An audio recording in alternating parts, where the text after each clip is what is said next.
हाय मैत्रिणींनो, thank you so much बरं का गं मैत्रिणींनो, आजचा हा व्हिडिओ तुमचे आभार मानण्यासाठीच केला आहे. Thank you so much. कारण तुम्हाला माझे खरंच ना व्हिडिओ आवडतात, माझे विचार तुम्हाला आवडतात आणि ते तुम्ही सांगितलं. एखाद्याचे कौतुक करायला सुद्धा मन मोठं लागतं, कारण मोठं मन असेल तीच व्यक्ती फक्त कौतुक करू शकते.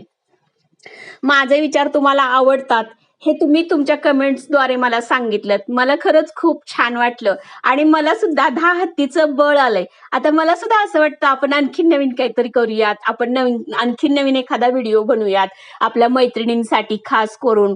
आणि तुमच्या कमेंट्समुळे मला खरंच मीच मोटिवेट झालेले आहे आता. तर मैत्रिणींनो, खरंच मनापासून थँक्यू सो मच. खरंच मी तुमची खूप आभारी आहे. तुमच्या कमेंट्समुळे मला मैत्रिणींनो हा व्हिडिओ करायला एनर्जी मिळते. तर मैत्रिणींनो, कसं असतं माहितीये का, रोज आपण घरात भरपूर कामं करत असतो, सकाळी उठल्यापासून झोपेपर्यंत. मुलांचं, पतीचं, सासू सासऱ्यांचं, घरात आणखीन कोणी वृद्ध व्यक्ती असतील त्यांचं, अगदी मनापासून सगळ्यांचं सगळं करतो. पण त्या सगळ्या व्यक्तीतून जर एखाद्या व्यक्तीनं आपलं कौतुक केलं ना, तर आपल्याला किती छान वाटतं. अगदी 10 हत्तीचं बळ येतं. जर कोणी आपली पाठ थोपटली, खरंच या सगळ्यांचं तू खूप छान केलंस, तर आपल्याला किती छान वाटतं. तर मैत्रिणींनो, खरंच कौतुक करण्यासाठी ना मनच मोठं लागतं. मन मोठं असणारी व्यक्तीच फक्त कौतुक करू शकते. आपल्या घरात आपण निवांत बसलेलो असलो आणि आपल्या बाळानं छोट्याशा एखादा ग्लास जरी पाण्याचा आपल्याला आणून दिला, तर आपल्याला किती छान वाटतं.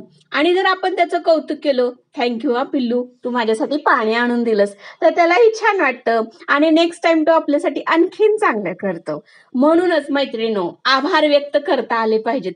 तुम्ही पण तुमच्या जीवनात इतरांचे आभार व्यक्त करा.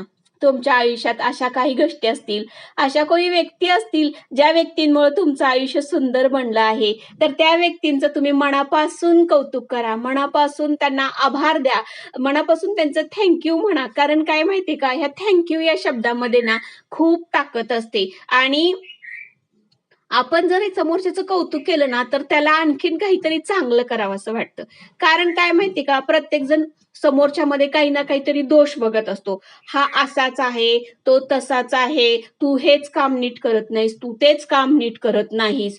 भले प्रत्येकाकडे काही ना काहीतरी अवगुण असतात, पण ईश्वराने या पृथ्वीवर आपल्याला जन्माला घातलंय, तर एक असा विशेष गुण आपल्यामध्ये आहेच आणि त्या विशेष गुणाचं आपल्याला कौतुक करता आलंच पाहिजे.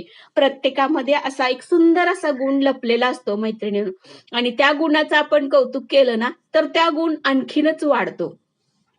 मैत्रिणींनो, काय माहिती का, जगातल्या प्रत्येक व्यक्तीला परमेश्वरानं काहीतरी स्पेशल देऊन या जगावर निर्माण केलेलं आहे. आणि ती स्पेशल गोष्ट काय आहे ही आपल्याला शोधता आली पाहिजे.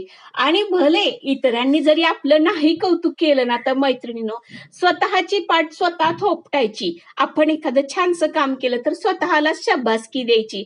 यात सुद्धा खूप छान आणि स्वतःबद्दलचं प्रेम दडलेलं असतं मैत्रिणींनो. स्वतःवर जर आपण प्रेम केलं ना, तरच आपण इतरांवर प्रेम करू शकतो मैत्रिणींनो. एखाद्या दिवशी आरशासमोर उभं राहायचं आणि स्वतःचंच कौतुक करायचं. आणि रोज की नाही मैत्रिणींनो, ही 3-4 वाक्य ना तुम्ही स्वतःशी बोलत जावा. जसं की, I am the best, I can do it, God is always with me, I am a winner, today is my day. बघा मैत्रिणींनो, खरंच खूप स्पेशल आणि छान वाटतं. तर मैत्रिणींनो, माझे विचार तुम्हाला आवडतात आणि तुम्ही कमेंट्स केलात याबद्दल खरंच मनापासून थँक्यू सो मच मैत्रिणींनो.